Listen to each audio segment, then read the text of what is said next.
আসসালামু আলাইকুম। আপনারা যে রাস্তাটি দেখতে পাচ্ছেন এটা হচ্ছে ডেফুলিয়া বাজার টু ছোট ব্রিজ যাওয়ার একটি মেইন রাস্তা।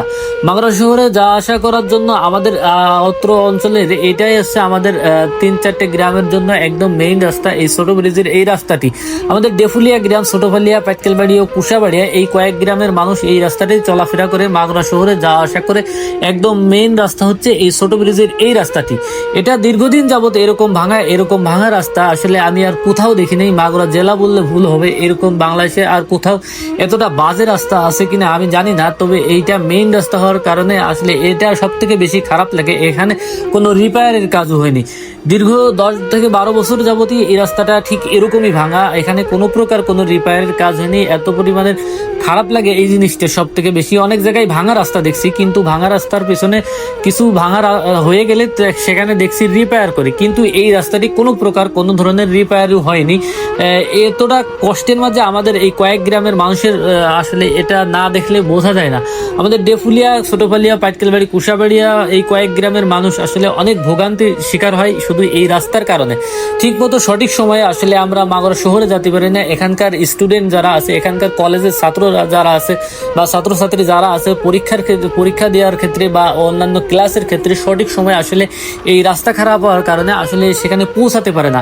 ইমার্জেন্সি কোনো মেডিকেল সমস্যাজনিত কারণে আসলে সঠিক সময়ে আসলে ভালো কোনো গাড়ি ঢুকতে পারে না, যার কারণে ছোটখাটো অ্যাক্সিডেন্ট এখানে লেগেই থাকে।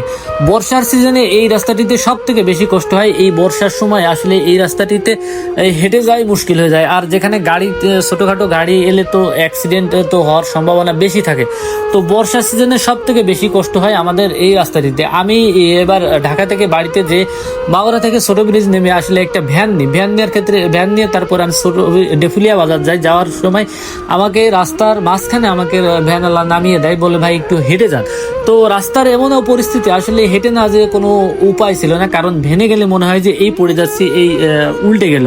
তো এরকম একটা পরিস্থিতি আর এরকম একটা বাজে রাস্তা হওয়ার পিছনে আসলে এখানে একটি ভাটা আছে, এই ভাটাকেই দায়ী করা হয়। মাটির ট্রাক যাওয়ার কারণে এই রাস্তাটি এরকম ভাঙা অনেক দিন যাবত, প্রায় 10 থেকে 12 বছর হবে এরকম ভাঙা। আসলে অনেকেই অনেক রকমের কথা বলে এই রাস্তাটি নিয়ে। অনেক সময় দেখছি এই রাস্তাটি মেপে নিয়ে যায়, বলে যে আসলে এই রাস্তার টেন্ডার হয়ে গেছে, কাজ হবে। অনেকবার আমি দেখছি, কিন্তু কোনো অদৃশ্য কারণে এই রাস্তাটির কাজ আসলে বন্ধ হয়ে যায়, রাস্তাটি হয় না। তো সামনে যারা এই সরকার আসুক, আসলে আমাদের আবেদন থাকবে কয়েক গ্রামের মানুষের কাছে এই রাস্তাটি অতি দ্রুত করে দেয়। আমাদের এই কয়েক গ্রামের মানুষের অন্তত এই ভোগ থেকে আসলে এই রাস্তাটি ভাঙা হওয়ার কারণে আমাদের অত্র অঞ্চলের কয়েক গ্রামের মানুষের আসলে খুবই সমস্যার সম্মুখীন হতে হয়। সামনে কর্তৃপক্ষের কাছে আমাদের আবেদন থাকবে এই রাস্তাটা অতি দ্রুত সংস্কার কাজ করে দেওয়া হয়। আমাদের এতটুকুই আবেদন রইল।